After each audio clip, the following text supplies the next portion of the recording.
किसी शहर में ममता नाम की एक बहुत ही गरीब लड़की रहती थी। एक रोज वो अपने घर के बाहर झाड़ू लगा रही थी तो देखा सड़क पर बहुत अच्छी अच्छी कार निकल कर जा रही है। मेरे घर के बाहर हर रोज कितनी महंगी महंगी गाड़ियाँ निकल कर जाती है। काश मेरी शादी किसी ऐसे परिवार में हो जिसके पास कम से कम फॉर्च्यूनर कार हो। कुछ दिनों बाद उनके घर एक पंडित जी आए। भाई साहब, ममता बिटिया के लिए एक रिश्ता देख रहा हूँ। ठीक ठाक रिश्ता है। अगर वो रिश्ता हो गया तो तुम्हारी बेटी की जिंदगी बन जाएगी। पंडित जी, मैंने तो सब कुछ आप पर ही छोड़ दिया है। जैसा आपको ठीक लगे वैसा कीजिए। ममता दूर खड़ी होकर ये सब सुन रही थी। शाम को वो पास के ही एक मंदिर में गई और भगवान के सामने प्रार्थना करने लगी। हे भगवान, मेरे माता पिता मेरा रिश्ता जहाँ भी तय कर देंगे वहाँ कर लूंगी, लेकिन उनके पास कार जरूर होनी चाहिए। भगवान से प्रार्थना करने के बाद जब वो मंदिर के बाहर आई तो देखा एक लड़का बहुत ही परेशान हालत में था। ममता ने उसे 5 रुपए दे दिए भिखारी समझकर। अरे ये क्या कर रही हैं आप? मैं कोई भिखारी नहीं हूँ। मेरे पापा बहुत बड़ी कंपनी के मालिक थे, लेकिन उनके गुजर जाने के बाद मैनेजर ने घपला किया और हमारी कंपनी डूब गई। इस शहर में मुझे किसी इन्वेस्टर ने बुलाया था। वो इन्वेस्टर तो मिला नहीं, मेरा मोबाइल पैसा सब चोरी हो गया। कोई बात नहीं, आप भगवान से प्रार्थना कर लीजिए, वो आपकी प्रार्थना जरूर सुनेंगे। मैं भगवान पर भरोसा नहीं करता, बल्कि अपनी मेहनत पर करता हूँ। ठीक है, आप तो मुझसे भी ज्यादा परेशान लग रहे हैं, इसलिए मैं आपके लिए प्रार्थना कर देती हूँ। हे भगवान, इनकी जो भी समस्या है हल कर दीजिए। भले ही आप मेरी प्रार्थना मत स्वीकार करना। मैंने प्रार्थना कर दी, अब आप खुश हो जाइए। चलिए, हमारा घर यहीं सामने, मैं आपको खाना खिला देती हूँ। आपके पास तो पैसे भी नहीं होंगे। ममता उसे घर लेकर आई, खाना खिलाया और वो वहाँ से चला गया। कुछ ही दिनों बाद लड़के वाले ममता को देखने आए। देखिए, लड़की तो हमें पसंद है, अब ये बताइए दहेज में क्या देंगे? माँ, इनसे साफ साफ कहिए ना कि हमें दहेज में कार चाहिए। बेटा, हम लोग बात कर रहे हैं ना, तू शांत बैठ। हमसे जितना हो सकेगा उतना करेंगे अपनी बेटी के लिए, क्योंकि हमारी इकलौती बेटी है। हमें तो दहेज में कार चाहिए, क्योंकि साइकिल और मोटरसाइकिल का जमाना चला गया भाई अब तो। ममता के पिता ये रिश्ता किसी भी हालत में ठुकराना नहीं चाहते थे, इसलिए उन्होंने उसी वक्त शादी के लिए हाँ कर दी। लड़के वाले चले गए और अगले दिन से ही ममता के पिता दहेज का इंतजाम करने लगे। ममता की माँ, मैंने बहुत कोशिश की, लेकिन आजकल कार बहुत महंगी है, उसका इंतजाम नहीं हो पाया है। अरे इतना सारा सामान तो आप ले ही आए हैं, फ्रिज, कूलर, बेड, पंखा, इतना बहुत है। उनसे बोल देंगे कार का इंतजाम नहीं हो पाया, वो बारात थोड़े ही वापस ले जाएंगे। और अगर ये शादी टूट गई तो मोहल्ले वालों के सामने हमारी बेटी की बहुत बेइज्जती होगी, क्योंकि लड़की का रिश्ता जब टूटता है ना तो लोग तरह तरह की बातें करने लगते हैं। खैर, शादी वाला दिन आ गया। विक्रम बारात लेकर आया। शादी की सभी रस्में हुई, लेकिन विदाई के वक्त पापा, वो देखिए, दहेज के सामान में फ्रिज, कूलर, पंखा, बेड सब कुछ है, लेकिन कार तो है नहीं। बिना कार के मैं शादी नहीं करने वाला। रुक भाई, मैं बात करता हूँ। अरे समधी जी, दहेज में कार देने की बात हुई थी ना, कार कहाँ है? समधी जी, मुझे माफ कर दीजिए, मैंने बहुत कोशिश की, लेकिन कार का इंतजाम नहीं हो पाया। आजकल कार बहुत महंगी हो गई है। अरे भाई, जब हमने पहले ही बोल दिया था तो तुम्हें कार का इंतजाम करना चाहिए था भाई। चलो, हम ये बारात वापस लेकर चलते हैं, हमें आपके साथ कोई रिश्ता नहीं रखना। अरे ऐसा मत कीजिए, शादी की सभी रस्में पूरी हो चुकी हैं। अगर आप बारात लेकर चले गए तो पूरे मोहल्ले के सामने मेरी बेटी की बेइज्जती हो जाएगी। जैसे ही कार का इंतजाम हो जाएगा लेकर चला आऊंगा आपके घर।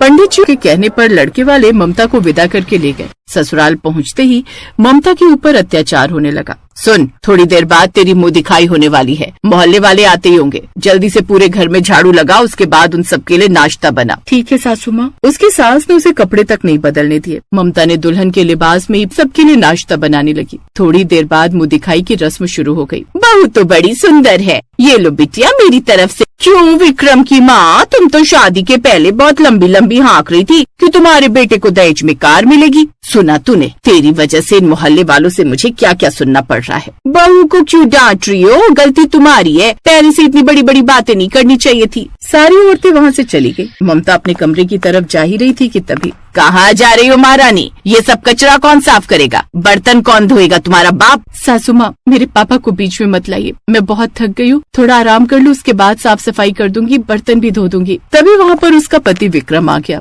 एक तो तेरे बाप ने दहेज में कार नहीं दी, ऊपर से मेरी माँ से जबान लड़ा रही है। ये सब करते करते धीरे धीरे रात हो गई। जब सुहाग रात की बारी आई तब वो गिलास में दूध लेकर अपने कमरे में गई। कहाँ घुसी चली आ रही है? चल भाग यहाँ से। जब तक तेरा बाप कार नहीं दे देता तब तक तो इस घर में नौकरानी बनकर रहेगी, समझी? चल जा, किचन में जाकर सो जा। ममता की आंखों में आंसू आ गए और किचन में जाकर सो गई। अब ये रोज का काम हो गया था। उसके ससुराल वाले उसे हर रोज प्रताड़ित करते थे। जब एक हफ्ते तक उसके पिता ने कार नहीं भेजी तब ससुराल वालों ने कहा, अरे बहुत नौटंकी देख ली हमने तेरी है? 1 हफ्ता बीत गया, अभी तक तेरे बाप ने कार नहीं भेजी। अपने बाप से बात कर, अगर कल तक कार नहीं आए तो हम तुझे मार डालेंगे, बता रहे हैं। ममता बेचारी रोते हुए किचन में गई और अपने पापा को फोन करके सारी बात बता दी। ममता, अभी तक तो कर्जा भी नहीं उतर पाया है, कार का इंतजाम कहाँ से करूँ? तुम तो सब जानती हो। पापा, अगर कल तक कार का इंतजाम नहीं हुआ तो कल का दिन मेरी जिंदगी का आखिरी दिन होगा। इतना बोलकर ममता ने फोन रख दिया। अगले दिन ममता के ससुराल में वही लड़का फॉर्च्यूनर कार लेकर आया। अरे आप यहाँ कैसे? आपको मेरे ससुराल का पता किसने बताया? मैं तुम्हारे घर गया था, तुम्हारे पापा ने मुझे सब कुछ बता दिया है। उस दिन मंदिर में मैंने तुम्हारी सारी बातें सुन ली थी। तुमने भगवान से प्रार्थना की थी कि तुम्हारी शादी ऐसे घर में हो जिनके पास कार हो, लेकिन उसके बाद तुमने मेरी परेशानी देखी और भगवान से ये प्रार्थना की कि भगवान चाहे मेरी प्रार्थना न स्वीकार करना, इस लड़के की स्वीकार कर लेना। और तुम्हारी प्रार्थना काम कर गई। वो इन्वेस्टर मुझे मिल गया और मेरी कंपनी फिर से खड़ी हो गई। इसलिए मैं मुंह दिखाई में तुम्हें फॉर्च्यूनर कार देने आया था, लेकिन तुम्हारे घर जाकर तो कुछ और ही पता चला।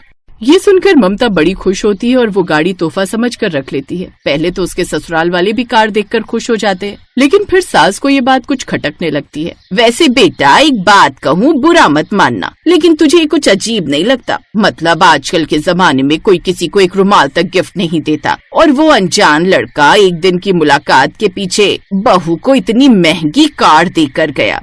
बात तो तुम्हारी एकदम ठीक है माँ, और खासकर कोई लड़का बिना किसी मतलब के यूं ही किसी लड़की को इतना महंगा गिफ्ट नहीं दे सकता। जरूर दाल में कुछ काला है। विक्रम के मन में ममता के चरित्र को लेकर शक पैदा हो चुका था। अब वो ममता पर और भी ज्यादा जुल्म करने लगता है।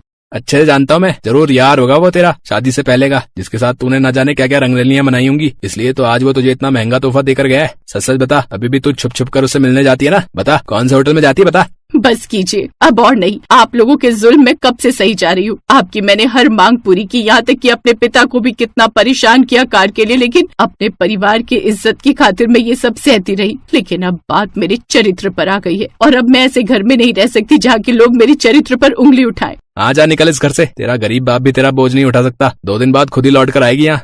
भीख मांगकर गुजारा कर लूंगी, लेकिन इस घर में मैं नहीं रह सकती। ममता पीछे मुड़ने लगी, तभी वहाँ आदित्य खड़ा था। मुझे नहीं पता था कि इस आदमी की सोच इतनी घटिया है। हम दोनों के बीच ऐसा कुछ नहीं है। कम से कम तुम अपनी पत्नी पर तो भरोसा कर लेते। अब तुम क्यों आए हो यहाँ? तुम्हारे एक गिफ्ट के कारण मुझ पर कैसे कैसे इल्जाम लगाए गए। मेरी शादी तक टूट गई। अब मुझे कोई नहीं अपनाएगा। मेरे बाबा तो जीते जी मर जाएंगे। मत रो ममता, ये आदमी तुम्हारे लायक नहीं था, और अगर ये सब मेरे कारण हुआ है तो मैं तुम्हारा हाथ थामने के लिए तैयार हूँ। बोलो, करोगी मुझसे शादी? मेरी जीवन साथी बनोगी? तुम मुझे बहुत पसंद हो। मैं तुमसे शादी करने के लिए तैयार हूँ, और इन लालची लोगों के लिए मैं तलाक के पेपर आज रात को ही भेज दूंगा। ममता उस अमीर लड़के आदित्य के साथ उसी फॉर्च्यूनर कार में बैठकर चली गई। उसके बाद खुद उसने ममता से शादी कर ली और दोनों खुशी खुशी अपनी जिंदगी बिताने लगे।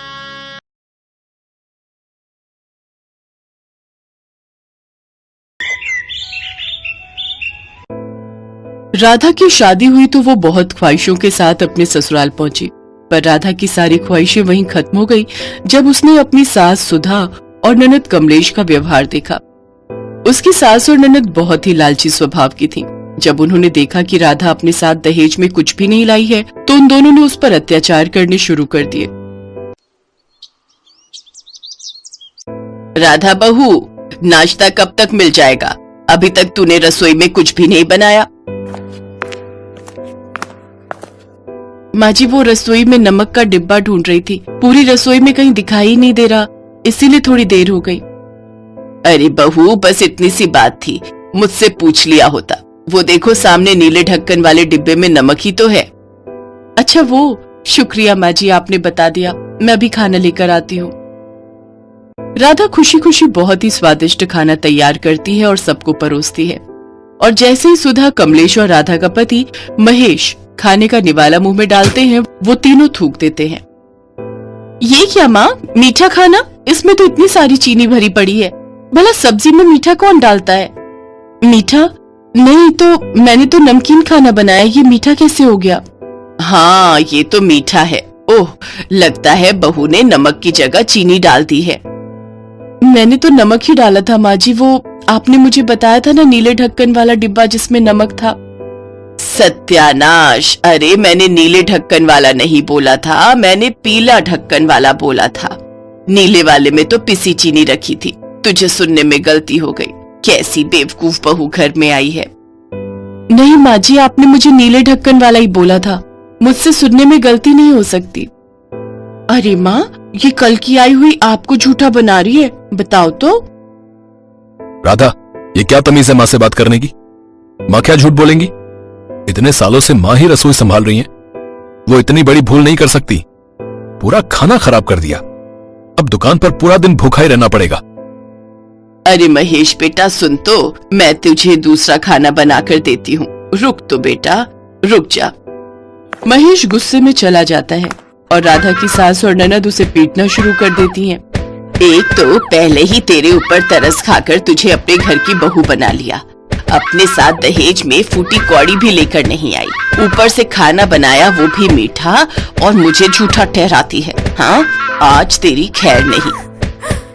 सुधा और कमलेश राधा को बहुत पीटती हैं। राधा खूब रोती है।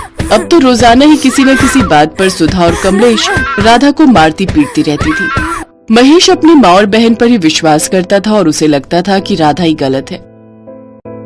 मेरा विश्वास कीजिए, माँ जी ने जानबूझकर आपकी ये नई कमीज धोने में डाल दी। मुझे पता था कि आपने इसे धोने से मना किया है। देखो राधा, तुम मेरी माँ और मेरी बहन को बहुत बदनाम करती हो। मैं उनके खिलाफ एक शब्द भी नहीं सुन सकता। बस मुझे और कुछ नहीं कहना। अब तुमने जो गलती की है उसके लिए मैं तुम्हें कुछ नहीं कह सकता, पर ध्यान रखो, तुम मेरी माँ और मेरी बहन के लिए मुझे भड़काना बंद करो, समझी? महेश राधा पर बिल्कुल भी विश्वास नहीं कर रहा था, न ही उसकी बात सुनने को तैयार था। राधा बहुत दुखी रहने लगी। वो अपने माता पिता को इस बारे में कुछ नहीं कह सकती थी, क्योंकि राधा की परेशानी के बारे में सुनकर वो भी दुखी हो जाते। ऐसे ही कुछ दिन बीत गए। एक दिन महेश की नानी उससे मिलने आई हुई थी, पर महेश उनसे नहीं मिल पाया क्योंकि वो किसी काम से दूसरे शहर गया हुआ था। राधा ने उनकी बहुत सेवा की। नानी से मिलकर राधा बहुत खुश थी, पर राधा ने देखा कि उसकी सास और ननद नानी की बिल्कुल भी परवाह नहीं कर रही हैं। ये देखकर राधा को बहुत हैरानी हुई। राधा बेटी, तुम यही सोच रही हो ना कि सुधा और कमलेश मेरे से बात क्यों नहीं करती हैं?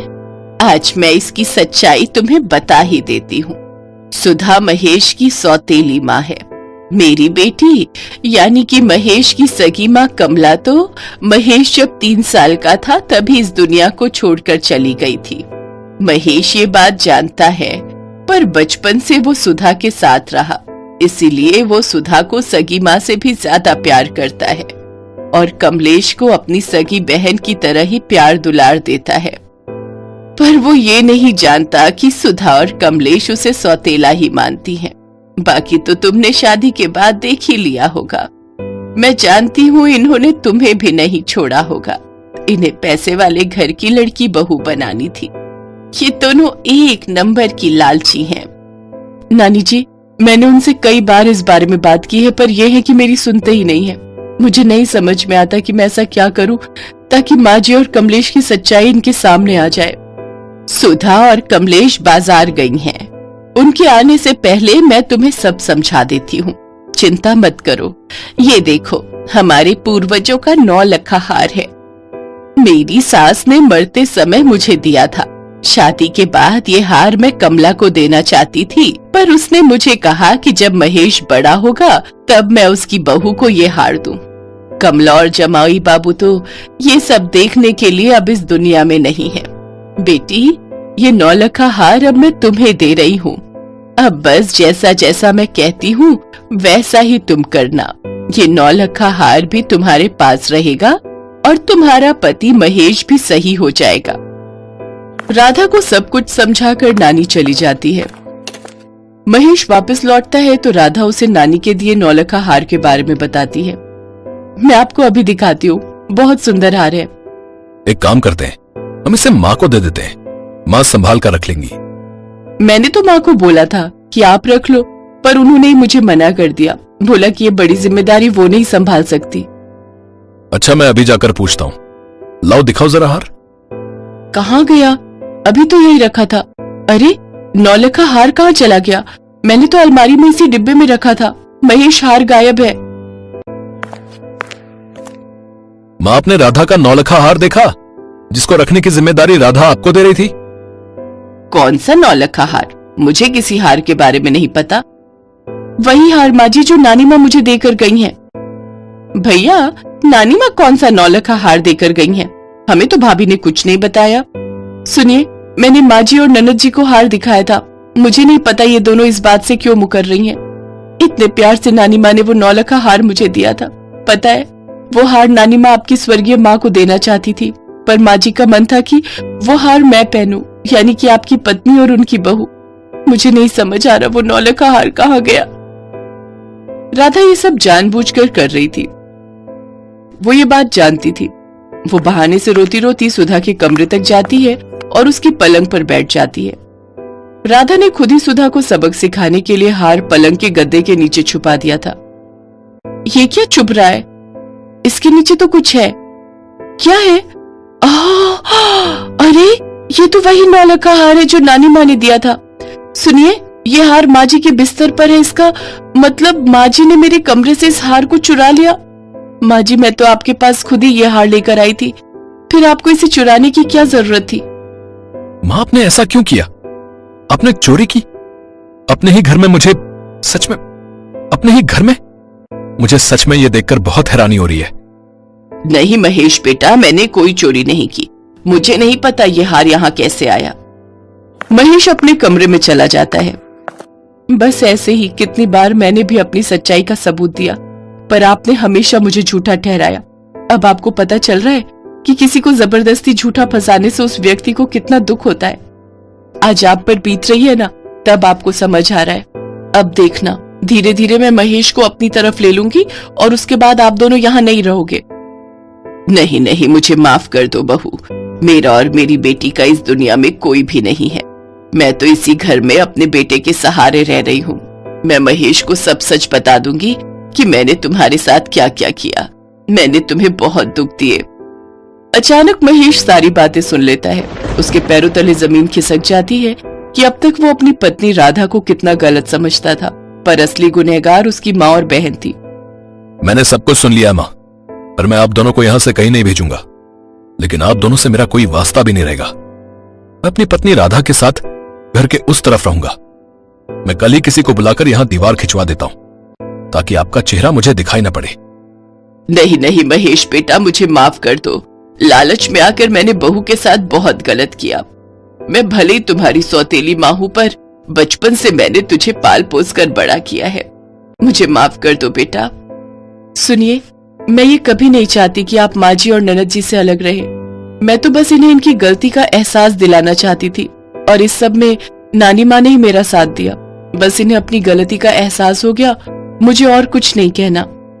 महेश और राधा सुधा और कमलेश को माफ कर देते हैं। कुछ दिनों बाद महेश अपनी नानी माँ से मिलने के लिए जाता है। साथ में सुधा और कमलेश भी थे। इतने दिनों बाद अपने नाती और बहू को घर आया देख नानी माँ की आंखों में खुशी के आंसू आ जाते हैं। नानी माँ बहुत खुश थी कि सुधा को अपनी गलती का एहसास हो गया। वो अपने बच्चों को आशीर्वाद देती है। राधा के गले में वही नौलखा हार था जो नानी माँ ने उसे दिया था। वो नौलखा हार पहनकर राधा बहुत सुंदर लग रही थी। महेश और राधा के बीच भी सब कुछ ठीक हो गया और सुधा और कमलेश को अपनी गलती का एहसास हो गया। अब वो दोनों भी राधा के साथ प्यार से रहने लगी। Thanks for watching.